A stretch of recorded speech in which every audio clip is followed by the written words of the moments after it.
As tensions boil over in the Middle East, Israel and Iran are seemingly inching closer to a full-scale conflict with every passing day. The writing on the wall is clear. If this conflict does break out, it will have devastating consequences for the entire region, potentially plunging the world into an era of unprecedented chaos.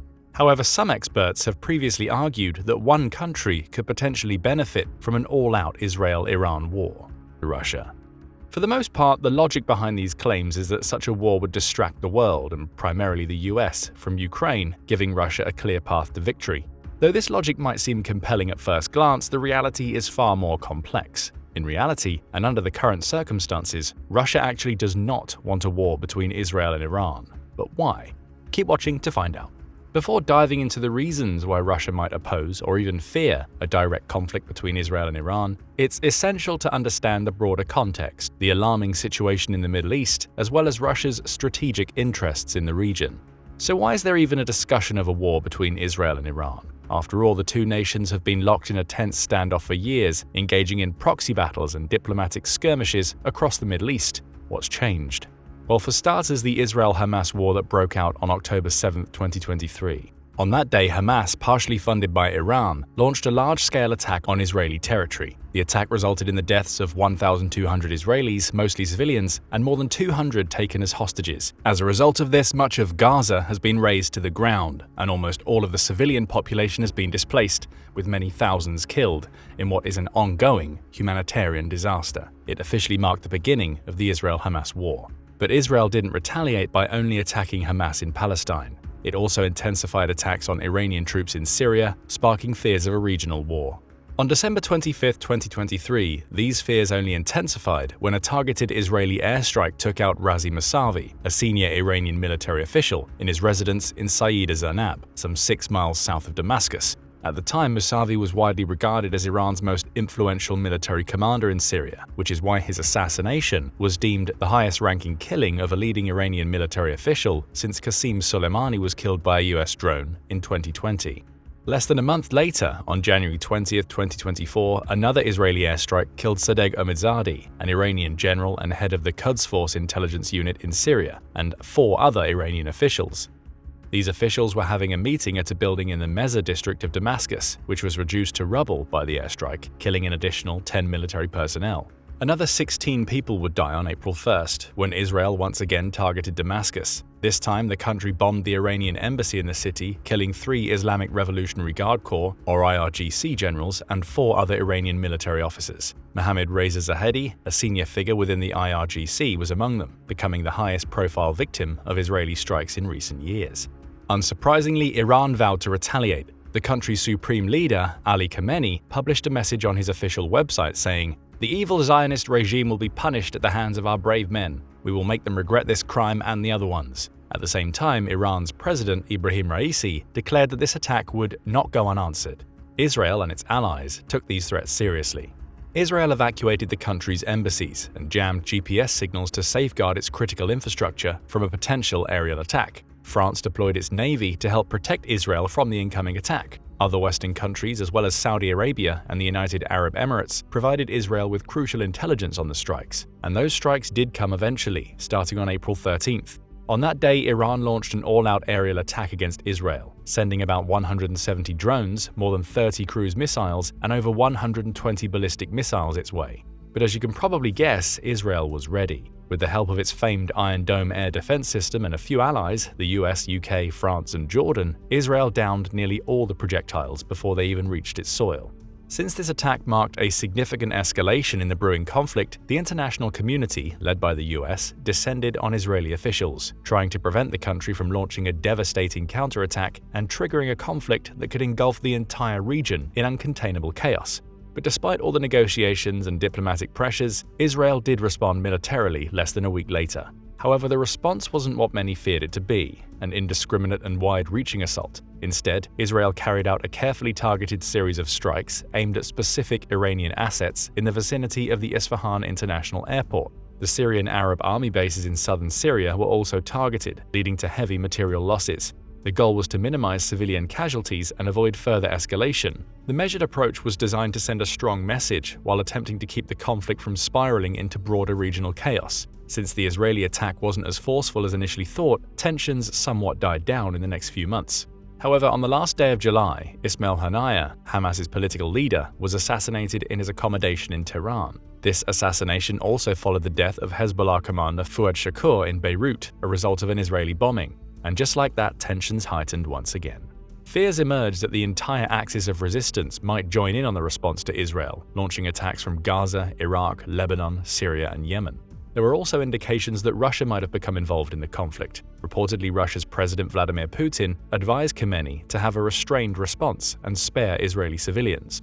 Still, the US didn't want to take any chances, so it immediately deployed additional military assets to the region, including an additional F-22 Raptor squadron from the 1st Operations Group of the 1st Fighter Wing, 4,000 Marines and 12 ships as part of Carrier Strike Group 9 in the Persian Gulf, 3 Wasp-class amphibious assault ships, 2 destroyers, and the 26th Marine Expeditionary Unit as a part of the USS Wasp Amphibious Ready Group in the Eastern Mediterranean Sea, and the Carrier Strike Group 3, including the USS Abraham Lincoln, CVN-72, an unspecified number of cruisers and destroyers, and Carrier Air Wing 9. For now, the world waits.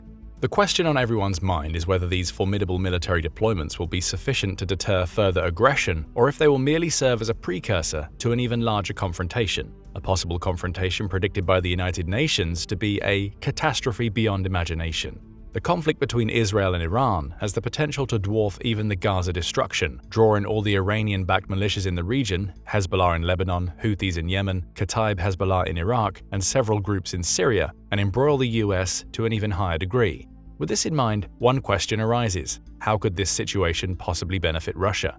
Well, the answer is simple. Russia thrives on dysfunction. As Ukraine's President Volodymyr Zelensky puts it, Russia is interested in triggering a war in the Middle East so that a new source of pain and suffering could undermine world unity, increase discord and contradictions, and thus help Russia destroy freedom in Europe. Of course, more specifically, this conflict would serve as a welcome distraction from the war in Ukraine, as we already mentioned, drawing resources and global attention away from the country. Under these circumstances, Putin would essentially have free rein to strengthen his position both in Ukraine and on the global stage. But again, this isn't a straightforward advantage for Russia. While the diversion would temporarily ease pressure on Moscow, the resulting instability in the Middle East could also have unintended consequences and expose Russia's vulnerabilities in the Middle East. Now, if you don't follow global politics closely, you might be surprised by just how deeply Russia is involved in the Middle East. Even some political commentators tend to ignore Russia's long history and complex web of relationships in the region, taking the nation's temporary withdrawal from the Middle East in the 1990s as a norm. However, Russia is very much back in the Middle East, and it's spent over a decade taking advantage of local conflicts to expand its influence. There's the Libyan civil war, which Russia used to establish a foothold in the country and transform Libya into one of its closest allies in the Arab world. Then there's the Syrian civil war, where Russia's intervention saved President Bashar al-Assad's regime from certain defeat, even though the intervention in question called for 19,160 combat missions and 71,000 aerial strikes, which killed tens of thousands of civilians and caused widespread devastation. Using its success in Syria as a bargaining chip, Russia then revived its old relationships throughout the Middle East and forged new ones. It especially focused on the Persian Gulf Arab states, trying to position itself as a better and more reliable partner to the US. And many of these countries found Russia's overtures appealing. Take Egypt as an example. The US cut ties with the country's former president Hosni Mubarak as soon as it got a whiff of trouble, despite his long-standing allegiance with Washington. Russia, on the other hand, seized the opportunity to engage with the new Egyptian leadership, organizing joint naval exercises and constructing a $30 billion nuclear plant in the country.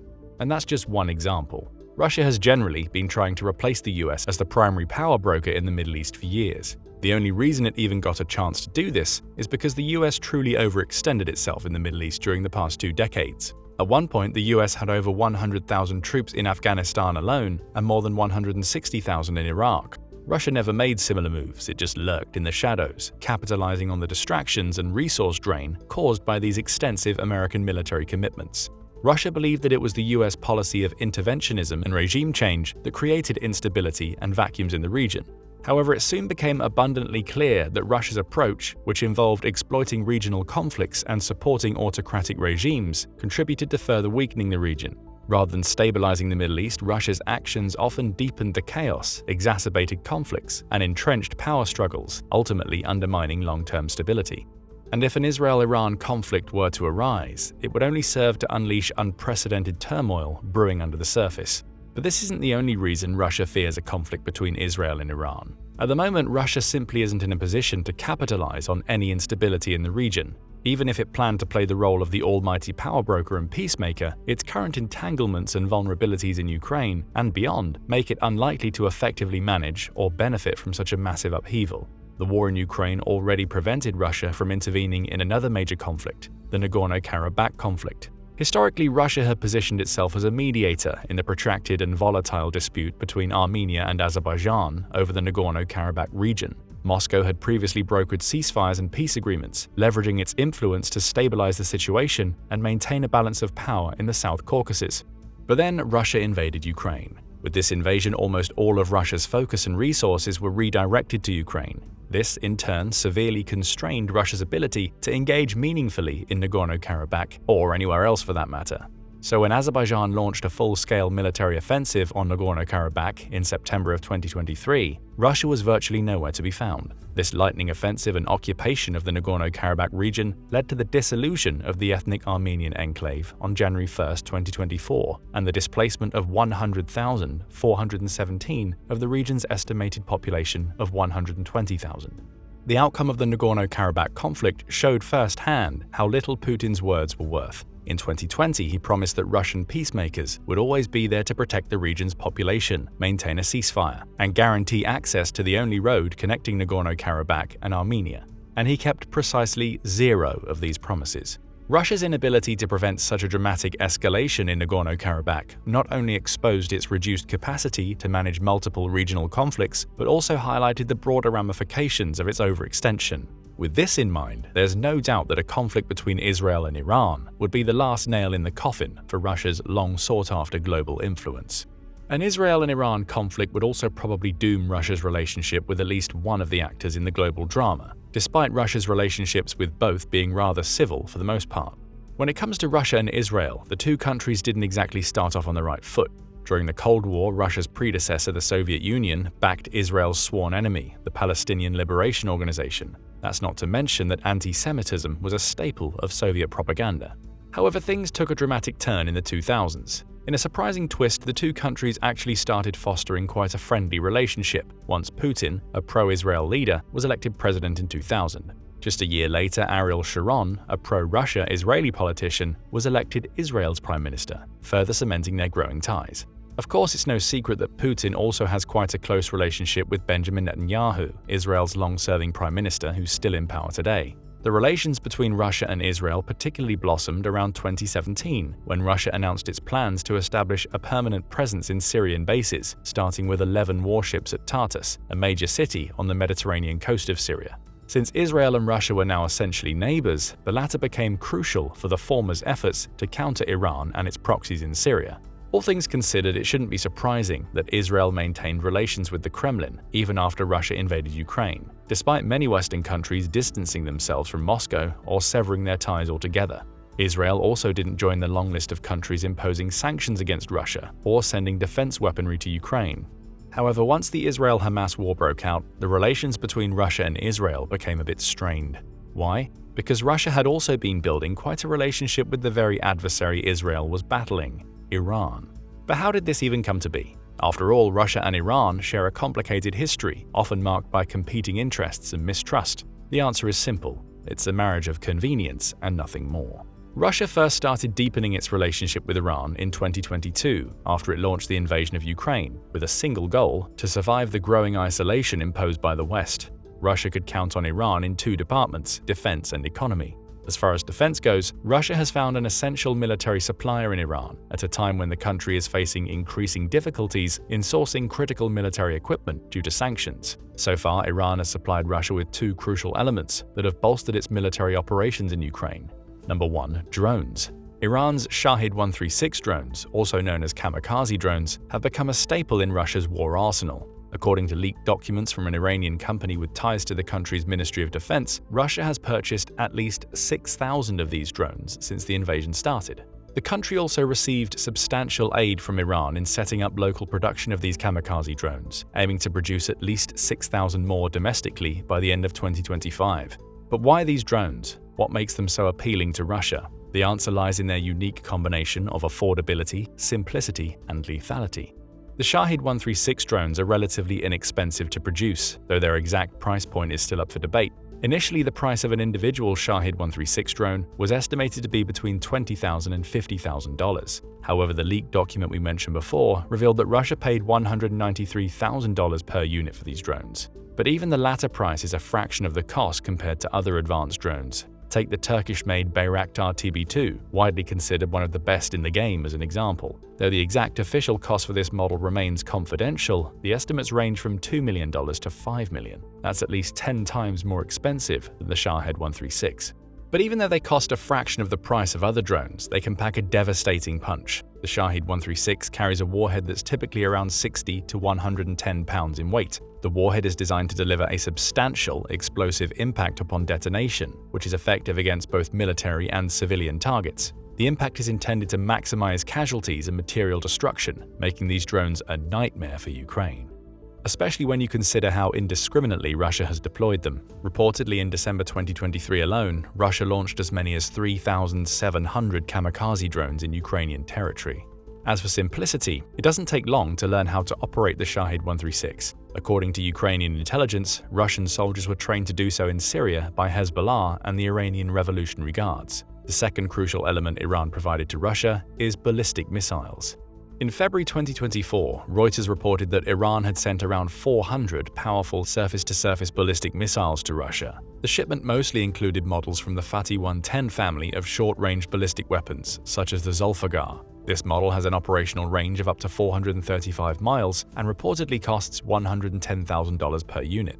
Some 6 months later, in August 2024, Reuters once again reported Iran's plans to deliver hundreds of additional ballistic missiles to Russia. It's also believed that the two countries signed a contract for this delivery in December 2023, promising to deliver two systems, the Fatih 360 and the Ababil, a lesser-known system built by Iran's government-owned Aerospace Industries Organization. In anticipation of this delivery, Russian military personnel reportedly visited Iran to learn how to operate the Fatih 360 system, which can launch missiles with a maximum range of 75 miles and a warhead of around 330 pounds. Thanks to this system, Russia could eliminate closer-range targets in Ukraine while saving its own ballistic missiles for longer-range objectives past the Ukrainian border. However, this defense cooperation between Iran and Russia isn't one way. Russia also reportedly pledged to sell the Sukhoi Su-35 fighter jets, Mi-28 attack helicopters, and Yak-130 jet trainers to Iran. You see, the Islamic Republic of Iran Air Force only has a few dozen operational fighter jets, and this number includes models acquired before the 1979 Islamic Revolution. As for Russia and Israel's economic cooperation, it's undoubtedly improved Russia's ability to withstand international sanctions. In March 2022, Iran signed a deal with Russia to import 20 million tons of basic goods such as wheat, corn, and vegetable oil. In December 2022, the two countries announced a 1,800-mile transcontinental trade route going from the eastern edge to the Indian Ocean, which aimed to escape the reach of international sanctions for both Iran and Russia. In February 2023, Tehran and Moscow fully linked the Russian financial messaging system of the Bank of Russia and Iran's CPAM National Financial Messaging Service, creating a critical financial conduit between the two countries. And the list could go on and on, but there's no need. By now you probably understand why a conflict between Israel and Iran worries Russia so much. Under the current circumstances, Russia would probably be forced to side with Iran. Otherwise, Iran would likely sever its vital support and cut off crucial supplies. However, if Russia was to stay on the sidelines, it would still be in trouble. Why? With a direct conflict on its territory, Iran would likely redirect its focus and resources, thus limiting its ability to serve as a military supplier to Russia. In other words, it's a lose-lose scenario for Putin. The final reason for Russia to be wary of a war between Israel and Iran is another possible lose scenario. If an all-out war was to break out in the Middle East, China would likely swoop in to serve as a mediator, given that Russia is otherwise engaged. Now, why is this an issue for Russia? Well, you see, China has already gained a lot from the war in Ukraine. Increasingly shunned by the West, Putin has had no choice but to turn to the East. And China was there, waiting with open arms. But don't get it twisted, the willingness to help has had nothing to do with the proclaimed no-limits partnership between the two countries. It has everything to do with China's unwavering global ambitions.